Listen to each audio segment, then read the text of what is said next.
আমার ধারণা আপনারা সবাই আমাকে শুনতে পাচ্ছেন।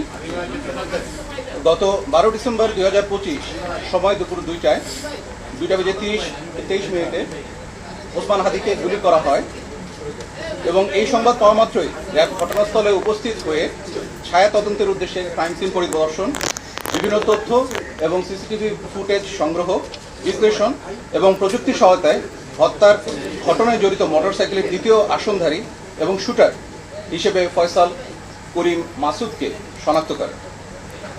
ফয়সালের গতিবিধি পর্যবেক্ষণ এবং প্রযুক্তির সহায়তায় জড়িত অপর ব্যক্তি মোটরসাইকেল চালক আলমগীরকেও শনাক্ত করা হয়। ঘটনাস্থলে সিসিটিভি ফুটেজ পর্যালোচনা করে হত্যায় ব্যবহৃত মোটরসাইকেলটির সম্ভাব্য নাম্বার প্লেট ঢাকা মেট্রো ল 54 63 75, যার মালিক মোহাম্মদ আব্দুল হান্নানকে মোহাম্মদপুর থেকে গ্রেফতার করা হয়। পরবর্তীতে জানতে পারা যায় যে ফয়সাল করিম তার স্ত্রীর বাসা নরসিংদীতে 11 ডিসেম্বর আনুমানিক সকাল 6টা পর্যন্ত অবস্থান করেন।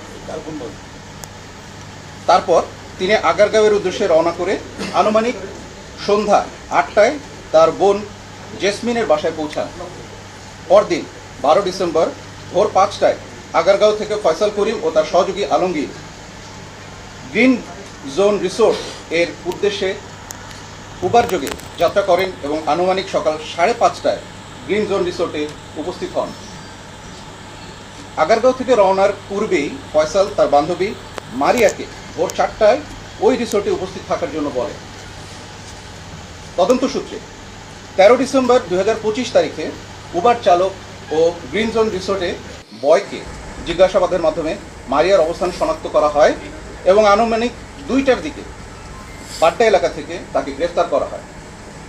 গ্রেফতারকৃত মারিয়াকে জিজ্ঞাসাবাদে জানা যায়, ঘটনার দিন সকালে সেখানে সহযোগী আলমগীরের সাথে ফয়সাল করিম প্রথমে মাদক সেবন করেন এবং বিভিন্ন বিষয়ে আলোচনার মাধ্যমে তার পরিকল্পনার কথা উল্লেখ করে, যার অনেক কিছুই মারিয়া শুনে ফেলেন। এক পর্যায়ে মারিয়া বুঝতে পারেন যে ওসমান হাদির বিষয়ে তারা উত্তেজিত স্বরে আলোচনা করছে। পরবর্তীতে ঘটনার দিন তারা উবার যোগে সকাল আনুমানিক 9টায় রিসোর্ট ত্যাগ করে আগারগাঁওয়ে তার বোনের বাসায় এসে উপস্থিত হন। উক্ত বিষয়টি গ্রিন জোন রিসোর্টের সিসিটিভি ফুটেজ পর্যবেক্ষণের মাধ্যমে আমরা নিশ্চিত হই। এক্ষেত্রে গ্রেফতারকৃত মারিয়ার দেওয়া তথ্য অনুযায়ী ফয়সালের স্ত্রী শাহেদা পারভিন সামিয়া এবং ফয়সালের শ্যালক ওয়াহিদ আহমেদ শিপুর অবস্থান শনাক্ত করা হয়।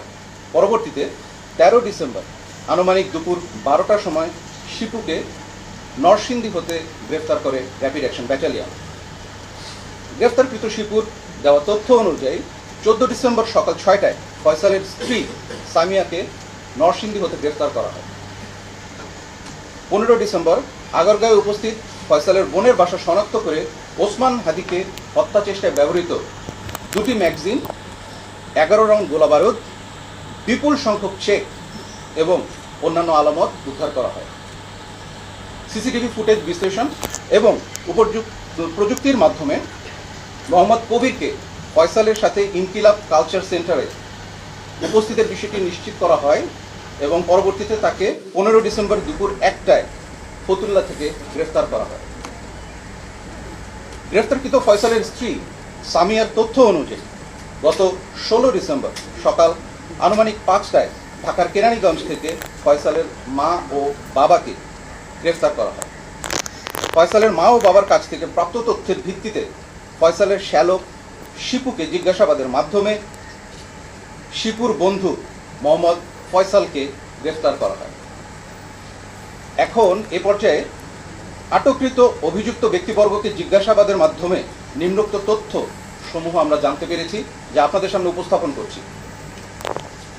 ওসমান হাদিকে হত্যা চেষ্টার পর ফয়সাল ও আলমগীর পুনরায় আগারগাঁওয়ে যায় এবং হত্যা চেষ্টায় ব্যবহৃত পিস্তল ও গোলাবারুদ লুকানোর পরিকল্পনা করে।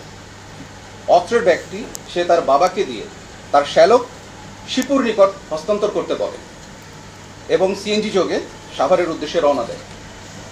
পরবর্তীতে ফয়সালের বাবা ব্যাগটি শিপুর কাছে হস্তান্তর করে।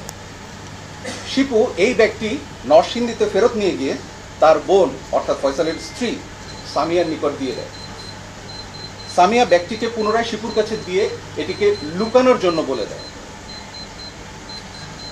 পরবর্তীতে শিপু তার বন্ধু মোহাম্মদ ফয়সালকে বাসায় ডেকে সেই ব্যাগটি দিয়ে দেয়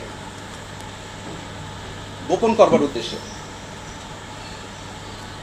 মোহাম্মদ ফয়সাল তার বাসায় ব্যাগটি রাখার পর সোশ্যাল মিডিয়ায় দেশের সার্বিক পরিস্থিতি দেখে ভীত হয়ে পার্শ্ববর্তী তরুয়ার বিলে অস্ত্র এবং গোলাবারুদ সহ ব্যাগটি ফেলে দেয়।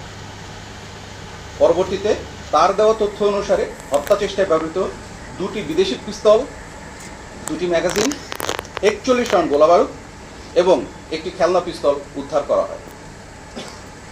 র্যাবের মূল লক্ষ্যই হল অপরাধ নির্মূল করে একটি নিরাপদ, শান্তিপূর্ণ এবং সুশৃঙ্খল সমাজ গড়ে তোলা। আর তাই এই ধরনের অপরাধীদের বিরুদ্ধে আমাদের এই অভিযান চলমান থাকবে এবং এই ঘৃণ্য হত্যাকাণ্ডের সাথে জড়িত মূল অপরাধীদেরকে অবশ্যই আইনের আওতায় আনা হবে।